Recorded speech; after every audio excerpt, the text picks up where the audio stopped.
Hello hi welcome नमस्ते। मेरा नाम ऋतिक और आज हम फिर से बात करने वाले हैं एक और इंटरेस्टिंग कंसेप्ट के ऊपर। तो ये वीडियो सेमेस्टर 2 के उन बच्चों के लिए मोस्ट इंपोर्टेंट होने वाली है जिनके पास सब्जेक्ट है intermediate mathematical methods for economics. तो चलिए शुरू करते हैं आज की वीडियो। और हम बात कर रहे थे लेसन नंबर 8 के बारे में। तो जो लेसन नंबर 8 है वो टॉपिक था हमारा इम्प्लिसिट फंक्शन थ्योरम के ऊपर, जहां पे मैं ऑलरेडी 2 वीडियोस बना चुका हूं, जहां पे हमने वीडियो के अंदर इम्प्लिसिट फंक्शन को भी डिस्कस किया कि इम्प्लिसिट फंक्शन का मतलब क्या होता है, ठीक है, कैसे हम डेरिवेटिव कर सकते हैं। और जो दूसरी वीडियो थी वहां पे हमने समझा कि इम्प्लिसिट फंक्शन के केस में पार्शियल डेरिवेटिव किस प्रकार से काम करता है।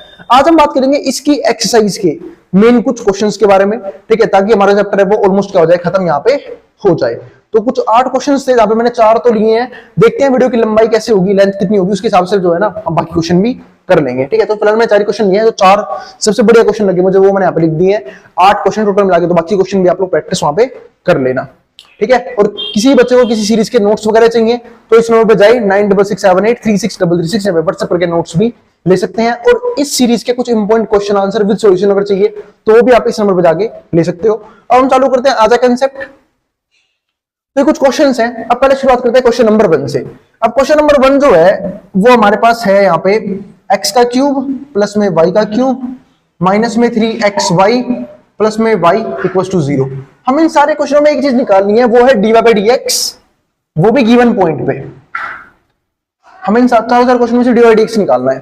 तो अगर मुझे यहाँ पे dy बाई dx निकालना है और ये पार्शियल डेरिवेटिव है, सॉरी यहाँ पे यूं कर लेते हैं इसे, हाँ, dy अपॉन dx, ये सिंबल होता है पार्शियल डेरिवेटिव का, हमें ये निकालना है। तो जब मैं निकालने की बात कर रहा हूं यहाँ पे, तो यानी कि एक तरह से मैं भी कह सकता हूँ कि हर एक क्वेश्चन में आपको f डेरिवेटिव x y निकालना है, ठीक है। तो आपको ये निकालना है, तो मुझे हर एक क्वेश्चन में डेरिवेटिव करना पड़ेगा। तो मैं करना है कैसे डेरिवेटिव, यहाँ पे पार्शियल डेरिवेटिव अप्लाई कर रहा है, सिंपल डेरिवेटिव यहाँ पे अप्लाई नहीं कर रहा।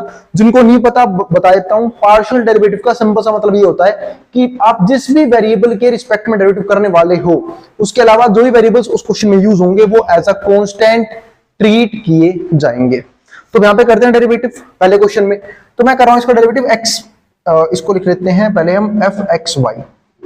तो ये हमारे पास है फंक्शन, ठीक है, और ये क्वेश्चन नंबर 1 सोल्व हो रहा है। तो अब मैं निकाल रहा हूँ f(x), यानी कि मैं डेरिवेटिव करने वाला हूँ x के रिस्पेक्ट में। यहाँ पे मैं लिख देता हूँ यहाँ पे differentiate with respect to x। और जब मैं डेरिवेटिव करूंगा x के रिस्पेक्ट में, तो x के अलावा यहाँ पे y यूज हो रहा है, तो y हमारा क्या ट्रीट होगा, कांस्टेंट ट्रीट होगा, ठीक है। तो x क्यूब का डेरिवेटिव क्या होगा, x क्यूब का डेरिवेटिव हम करेंगे x की पावर n वाले फॉर्मूले से। और x की पावर n का डेरिवेटिव हम किस प्रकार करते हैं, n उतर के नीचे आएगा, ऊपर एक पावर कम हो जाएगी। तो सेम यहाँ पे x क्यूब का क्या होगा, 3 उतर के नीचे आएगा, ऊपर एक पावर कम हो जाएगी, 3x स्क्वायर। y क्यूब क्या हो जाएगा, कांस्टेंट, और कांस्टेंट का डेरिवेटिव क्या होता है, 0। तो गया हमारा खत्म। अब बात रहेगी इसकी 3xy की। तो 3 तो पहले से ही कांस्टेंट है, और हम डेरिवेटिव करने हैं y x के रिस्पेक्ट में, तो हमारा y भी क्या हो जाएगा, कांस्टेंट ही ट्रीट होगा। तो हमारा -3y रहेगा, यूं का यूं, x का डेरिवेटिव क्या हो गया, 1 हो गया, ठीक है। y हमारे पास फिर से क्या है, एक कांस्टेंट, और कांस्टेंट का डेरिवेटिव क्या हो जाएगा हमारे पास यहाँ पे, 0। तो हमारे पास आंसर क्या आया, 3x स्क्वायर माइनस में 3y। ये हमारा आ गया फंक्शन का पार्शियल डेरिवेटिव x के रिस्पेक्ट में। अब मैं पॉइंट रख लेता हूं। अब पॉइंट से खुद रखे थे 0,0। जब मैं पे पॉइंट रखूंगा तो यानी कि हम निकाल रहे हैं fx किस पे, 0 0 पे। तो 3 0 का स्क्वायर माइनस में 3 0, तो 0 माइनस 0 0 हमारा आंसर आ गया, खत्म क्वेश्चन, 0 आंसर इसका। तो ठीक है, तो ये तो चलो अभी क्वेश्चन खत्म नहीं हुआ, ये सिर्फ हमारा हुआ है डेरिवेटिव x के रिस्पेक्ट में। अब हम एक बार y के रिस्पेक्ट में कर लेते हैं। तो मैं निकाल रहा हूं fy। जब मैं करूंगा डेरिवेटिव y के रिस्पेक्ट में, तो अब की बार x क्या ट्रीट होगा, x as a constant treat किया जाएगा। तो इस पूरे फंक्शन में जहां जहां x होगा वो हमारा कांस्टेंट माना जाएगा। तो ये हमारा कांस्टेंट x क्यूब, तो x क्यूब का क्या हो जाएगा, 0, ये कांस्टेंट है। y क्यूब का फिर से वही x की पावर n वाले फॉर्मूले से 3 उतर के नीचे आएगा, ऊपर एक पावर कम हो जाएगी, यानी कि 3y स्क्वायर। और जब हम करें डेरिवेटिव y के रिस्पेक्ट में, तो 3 भी कांस्टेंट है, x भी कांस्टेंट है, तो -3x यूं का यूं, y का हमारा क्या हो गया, 1, ठीक है। और यहां पे जो बच गया y का डेरिवेटिव क्या हो जाएगा, अब की बार 1 हो जाएगा, जो कि मैं कर रहा हूं x के y के रिस्पेक्ट में, ठीक है। तो वो चीज थी। अभी आ गया हमारे पास आंसर।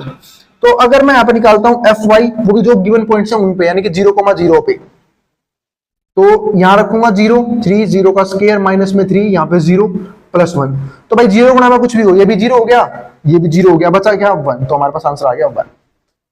और अगर मुझे निकालना है डेरिवेटिव, तो f डेरिवेटिव x, y का जो आंसर आने वाला है वो होगा हमारा यहाँ पे माइनस का fx अपॉन में fy। ये फॉर्मूला होता है वो ध्यान रखना। तो एफ एक्स हमारा कितना आ गया 0, एफ आई कितना आया 1। अब नीचे 1 आएगा तो भी क्या हो जाएगा, आंसर तो 0 ही रहेगा। तो इसका आंसर कितना आ गया 0 आंसर आ गया, खत्म क्वेश्चन। तो ये हो गया हमारा इसका डेरिवेटिव पहले क्वेश्चन का। अब करते हैं दूसरा क्वेश्चन। दूसरा क्वेश्चन में ट्रिग्नोमेट्री फंक्शंस दे रखे हैं कुछ, जैसे cos x और sin x, है ना, ये ट्रिग्नोमेट्री फंक्शंस हैं इसके अंदर जो मैं यूज कर रहे हैं डेरिवेटिव करते वक्त। अब एक चीज और ध्यान रखना, इससे पहले में पता होना चाहिए कि cos x का डेरिवेटिव क्या होता है। cos x का डेरिवेटिव होता है माइनस sin x। यहाँ पे मैं साइड में लिख देता हूँ बॉक्स बना के। cos x का जो डेरिवेटिव होता है वो होता है माइनस sin x। और मैंने ऐसा क्वेश्चन करवाया था जब मैं आप लोगों को एग्जाम्पल करवा रहा था, शायद पिछली वीडियो में करवाया था ऐसा क्वेश्चन मैंने, ठीक है। और अगर मुझे करना है sin x का डेरिवेटिव तो क्या हो जाएगा हमारे पास यहाँ पे cos x। तो अब हम करते हैं डेरिवेटिव शुरू इस क्वेश्चन का। सेकंड क्वेश्चन जो काफी इंपॉर्टेंट है। तो सेकंड जो क्वेश्चन है उसमें करना क्या है, ये हमारे पास क्वेश्चन है y cube cos x plus में y square sin square x equals to 7। अब ये क्वेश्चन आ गया, हमें इसका पार्शियल डिफरेंशिएशन करना है, वो भी किस पॉइंट पे, वो करना है हमें 1/3 पाई कोमा 2 पे, इस पे चेक करना है। अब ये 1/3 पाई लिखा हुआ है, इसे आप एक काम कर लो पाई/3 लिख लो, क्योंकि 1 इंटू पाई क्या हो जाएगा पाई, तो हो जाएगा पाई/3 कोमा में 2। अब मुझे करना है इसका डेरिवेटिव, तो मैं कर देता हूं डिफरेंशिएशन। तो डिफरेंशिएट, तो हमारे पास ये क्वेश्चन नंबर 2 तो है ही, ये हमारे पास फंक्शन है x और y का। तो पहले समझना पड़ेगा हम डेरिवेटिव किसके रिस्पेक्ट में करने वाले हैं। तो differentiate with respect to x, पहले मैं करने वाला हूं x के रिस्पेक्ट में, तो मेरा क्या आंसर आएगा fx आएगा। अब जब मैं fx निकालूंगा इसका, fx आएगा in form of x and y, तो ये मैं निकाल रहा हूं। तो x के रिस्पेक्ट में डेरिवेटिव करने वाले हैं, तो y हमारा क्या ट्रीट होगा एज अ कांस्टेंट। तो जब मैं इसका डेरिवेटिव कर रहा हूं तो y क्यूब हमारा क्या है कांस्टेंट, तो y क्यूब का जो कांस्टेंट है वो यूं रहेगा मल्टीप्लाई में। हम करेंगे यहाँ पे cos x का डेरिवेटिव, और cos x का डेरिवेटिव क्या होगा माइनस sin x, तो यहाँ पे आ जाएगा माइनस sin x। ये आ गया, यहाँ तो कोई दिक्कत नहीं है। जब हम बात करेंगे इसकी, तो मैं डेरिवेटिव कैसे कर रहा हूं x के रिस्पेक्ट में, और जब मैं डेरिवेटिव कर रहा हूं x के रिस्पेक्ट में तो y स्क्वायर हमारा एज अ कांस्टेंट ट्रीट होगा, और कांस्टेंट जब भी मल्टीप्लाई या डिवाइड में हो डेरिवेटिव करते वक्त वो यूं का यूं रहता है। मैं डेरिवेटिव करूंगा सिर्फ sin स्क्वायर x का, और जब हम sin स्क्वायर x का डेरिवेटिव करेंगे तो मुझे पहले से लिखना पड़ेगा sin x का होल स्क्वायर, है ना, sin x का होल स्क्वायर। अब sin x का होल स्क्वायर से 2 उतर के नीचे आएगा, ऊपर एक पावर कम हो जाएगी, यानी कि 2 sin x, ये हो जाएगा। मतलब मैंने इसे x मान लिया एक तरह से, x की पावर n से वो 2 उतर के नीचे आ गया, ऊपर एक पावर कम हो गई। अब इसे x मानना था थोड़ी, sin x का डेरिवेटिव होगा अलग से cos x, और 7 क्या है कांस्टेंट, और कांस्टेंट का डेरिवेटिव क्या होता है 0। तो ये हो गया हमारे पास इस क्वेश्चन का यहाँ पे डेरिवेटिव, ठीक है, fx x के रिस्पेक्ट में। अब मैं निकाल लेता हूं यहां से fx, यानी कि इसकी वैल्यू वो भी किस पॉइंट पे पाई/3 कोमा 2 पे, पाई/3 कोमा 2 पे, ये पॉइंट दे रखे थे, तो पाई/3 रखना पड़ेगा मुझे, रख के दिखाता हूं आप लोगों को। x की वैल्यू है पाई/3, तो माइनस का y क्यूब, माइनस में y नहीं, y की जगह 2 है तो 2 का क्यूब आएगा, साइन पाई/3, ठीक है, प्लस में y का स्क्वायर, y की जगह कितना है 2 है तो 2 का स्क्वायर इनटू में 2, साइन x की जगह कितना आएगा पाई/3 और कोस पाई/3, ठीक है। तो अभी आ गई वैल्यू, अब यहां से सोल्व करना है इसे, तो जब मैं सोल्व करूंगा तो माइनस यू का 2 का क्यूब क्या होता है, 2 का क्यूब होता है 8, है ना। 2 क्यूब का मतलब क्या है भाई, 2 क्यूब का सिंपल सा मतलब है 2 इंटू 2 इंटू 2, बचपन में सोल्व करना सिखाया था अपने इन पावर्स को। तो 2 गुना में 2 4, 4 दूनी 8, 8 आ गया आंसर। तो ये हो गया हमारा 8 sin पाई/3। जो sin पाई/3 है यानी कि sin 60, और sin 60 की वैल्यू कितनी होती है √3/2, तो ये आ गया हमारा √3/2 sin 60 का आंसर। फिर ऐसे यहाँ पे 2 का स्क्वायर 4, 4 दूनी 8, sin 60 के लिए फिर से आएगी √3/2, लेकिन cos 60 कितना होता है, क्योंकि पाई का मतलब होता है मेरे भाई 180 डिग्री, पाई रेडियन का मतलब होता है 180 डिग्री। तो अगर हम पाई/3 की बात करेंगे तो यानी कि हम 180/3 60 की बात कर रहे हैं, और cos 60 की वैल्यू कितनी होती है 1/2। आपने 10वीं तक की मैथ में सीखी थी सारी वैल्यूज याद कैसे करनी है ना, यहाँ पे याद करी होगी आपने सारी वैल्यू। 2 से 8 कट गया 4 पे, यहाँ पे 2 दूनी 4, 4 दूनी, अब 4 से 8 गया 2 पे, तो अभी कितना आ गया 2√3, यहाँ पे आया 2√3, यहाँ पे आंसर आया माइनस का 4√3, यहाँ तो कोई दिक्कत नहीं है। अब प्लस माइनस माइनस, 4√3 में से 2√3 गया, कितना बचा माइनस का 2√3, क्योंकि बड़े वाला नेगेटिव है भाई। 4 टॉफी में से 2 टॉफी जाएगी, 2 टॉफी तो बचेंगी ना, सेम ऐसे लॉजिक यहाँ पे यूज किया। 4√3 में 2√3 गया, 2√3 बच गया, सिंबल आएगा बड़े वाले का, तो माइनस का 2√3 लिख दिया। अभी तो हमने सिर्फ डेरिवेटिव किया है x के रिस्पेक्ट में, अभी हमें y के रिस्पेक्ट में भी करना है।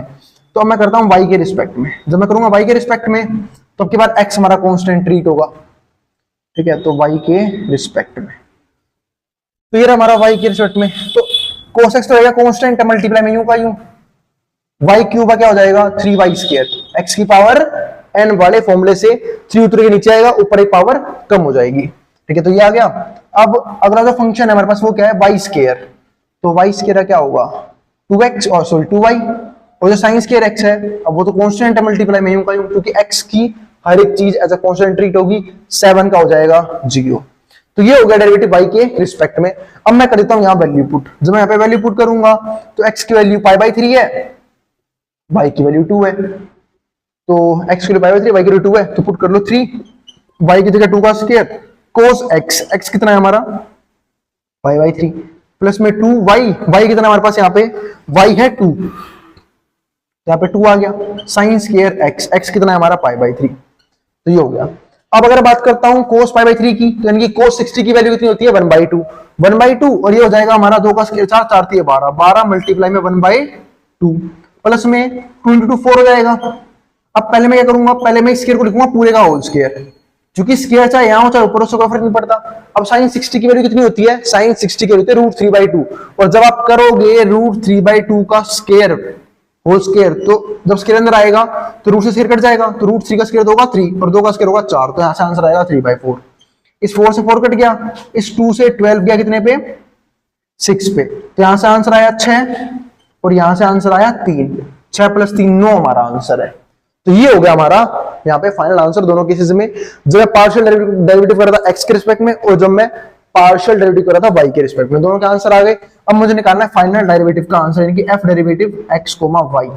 तो वो जो हमारा आंसर बनेगा वो बनेगा हमारा माइनस का fx अपॉन में fy, तो माइनस का fx यानी कि माइनस का -2√3 और y कितना हमारे पास यहाँ पे 9, तो ये आ रहा है, माइनस से माइनस कट गया, तो क्या आंसर आएगा 2√3 अपॉन में 9, तो ये हमारा बचेगा हमारा फाइनल आंसर।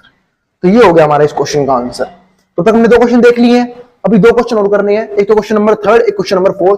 थर्ड क्वेश्चन भी इंपॉर्टेंट है क्योंकि इसमें मैंने लोग नाम के फंक्शन को ले रखा है, तो इसको भी समझाऊंगा, फिर हम करेंगे 4th क्वेश्चन।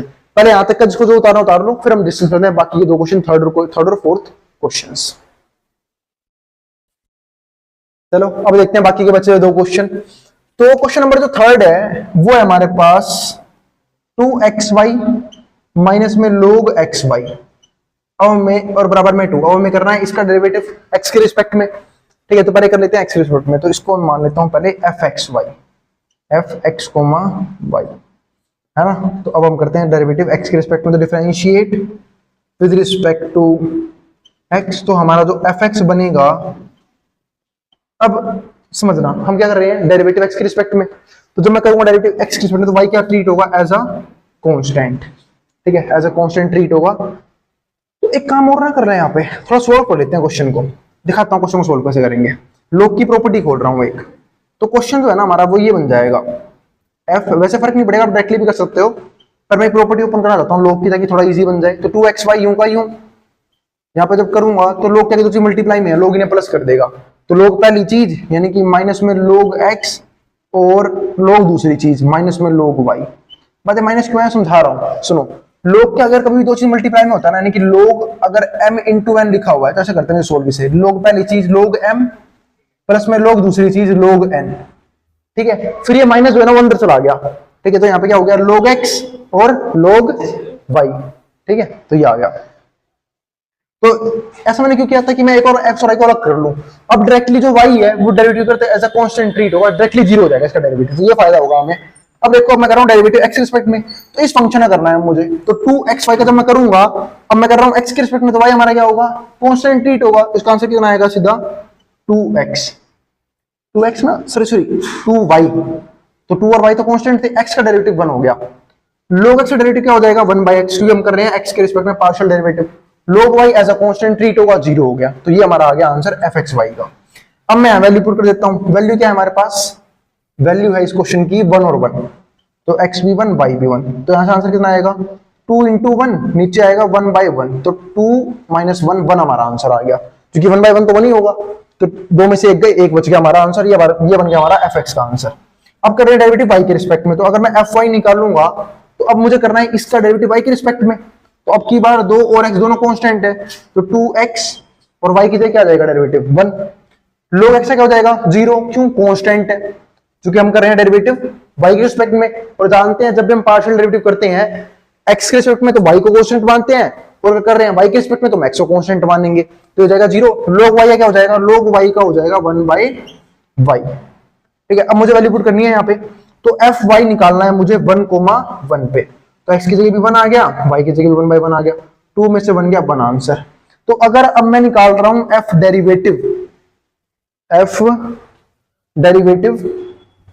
x, तो आंसर क्या आएगा, इसका आंसर आएगा -fx अपॉन में fy, तो -1/1 हमारा आंसर, क्योंकि दोनों की वैल्यू 1 ही थी, fx की वैल्यू भी 1 थी, fy की वैल्यू भी 1 थी, हमारा 1 आंसर आ गया, क्वेश्चन खत्म। अब करते हैं इस वीडियो का आखिरी सवाल, क्वेश्चन नंबर 4। तो क्वेश्चन नंबर 4 करवाता हूं मैं, फिर इस वीडियो को पॉज कर देंगे, क्योंकि बता रहा हूं इसके केस में 8 क्वेश्चन थे, 4 क्वेश्चन आप लोग घर से कर लेना, बहुत इजी है, मुश्किल क्वेश्चन मैंने खुद ही चूज कर लिए हैं ताकि मैं आपको कम से कम मुश्किल क्वेश्चन तो करवा ही दूं। तो यहाँ पे क्वेश्चन 4 में क्या है, y का स्क्वायर माइनस में yx स्क्वायर और माइनस में 2x5, और निहायत आसान कांसेप्ट था ये तो। ठीक है, अब हम करें इसका डेरिवेटिव, तो हमारा बन गया फंक्शन x और y में, तो fxy, इसको बोलेंगे fxy। अब मैं कर रहा हूं डेरिवेटिव, मैं निकाल रहा हूं fx, यानी कि अब मैं करूंगा डेरिवेटिव x के रिस्पेक्ट में, क्योंकि सिंपल से होता है यहाँ पे x होने का मतलब क्या है कि हम डेरिवेटिव करने वाले हैं x के रिस्पेक्ट में, तो y का ट्रीट होगा एज अ कांस्टेंट, तो y का क्या हो जाएगा 0, y का ट्रीट होगा कांस्टेंट, हम सिर्फ करेंगे x के डेरिवेटिव, तो क्या होगा 2x, तो y यूं का यूं, x के क्या हो गया 2x, और हम करें x के रिस्पेक्ट में तो 2 यूं का यूं कांस्टेंट है, और जब भी कांस्टेंट मल्टीप्लाई में हो वो यूं का जो रहता है, हम करेंगे सिर्फ और सिर्फ x की पावर 5 का डेरिवेटिव, वो भी x की पावर n वाले फॉर्मूले से n उतर के नीचे आएगा, ऊपर एक पावर कम हो जाएगी, तो यहाँ से 5 उतर के नीचे आएगा, 5x की पावर 4 प्लस 0, तो ये हो जाएगा हमारा माइनस का 2xy माइनस का 10x की 4, तो ये आ गया हमारा यहाँ पे डेरिवेटिव, ये हो गया हमारा fx सोल्व। अगर मुझे अब fx सोल्व करना है किसी स्पेसिफिक पॉइंटों पे, वो पॉइंट कौन कौन से थे हमारे पास, वो पॉइंट है हमारे पास, इस क्वेश्चन के पॉइंट नहीं लिखे गए मैंने, इस क्वेश्चन के पॉइंट तो लिखे ही नहीं, तो एक काम करो कोई पॉइंट मान लो यहाँ पे 1,1 मान लो ऊपर वाले क्वेश्चन की तरह, तो 1,1 मान लेते हैं, तो fx 1,1 जब मैं रखूंगा तो -2 x की जगह भी 1, y की जगह भी 1, यहाँ पे 10 x की जगह भी 1 की पावर 4, तो बाकी आप लोग बुक में दे रखे होंगे पॉइंट, उसके पॉइंट का सोल्व कर लेना, तो ये हो जाएगा -2 और 1 की पावर 4 तो 1 ही रहेगा, क्योंकि 1 को चेक आप कितनी बारी मल्टीप्लाई करो रहता 1 ही है, तो 1 × 10 कितना आएगा -10, तो -10 और -2 कितना हो जाएगा -12, यहां से आंसर आ गया ये। अब लगे याद करो डेरिवेटिव y के रिस्पेक्ट में, तो जब मैं fy सोल्व करूंगा तो इसका डेरिवेटिव करना है मुझे y के रिस्पेक्ट में, तो x कांस्टेंट ट्रीट होगा, इसका डायरेक्टली 0 हो गया, 0 लिख लो। इस अगर y के रिस्पेक्ट में, तो x की पावर n वाले फॉर्मूले से करेंगे हम, 2 उतर के नीचे आएगा, ऊपर ही पावर कम हो जाएगी 2y। जब मैं कर रहा हूं y के रिस्पेक्ट में, तो x स्क्वायर क्या ट्रीट होगा एज अ कांस्टेंट, और y का डेरिवेटिव क्या हो जाएगा 1, तो ये आएगा हमारा x स्क्वायर, ये आ गया, और ये तो हमारा 0 हो ही गया था, इक्वल्स टू 0, तो 0 लिखो चाहे मत लिखो।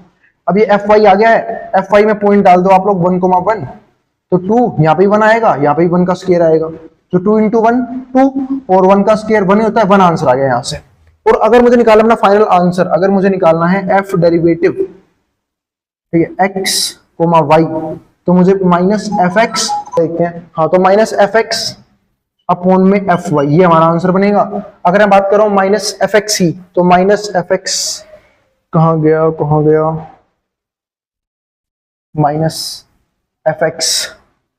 -fx कितना आया था हमारे पास यहाँ पे -12, और fy कितना आया था हमारे पास यहाँ पे 1, तो हो जाएगा 12/1, 12 हमारा आंसर, तो 12 हमारा क्वेश्चन का आंसर आ गया।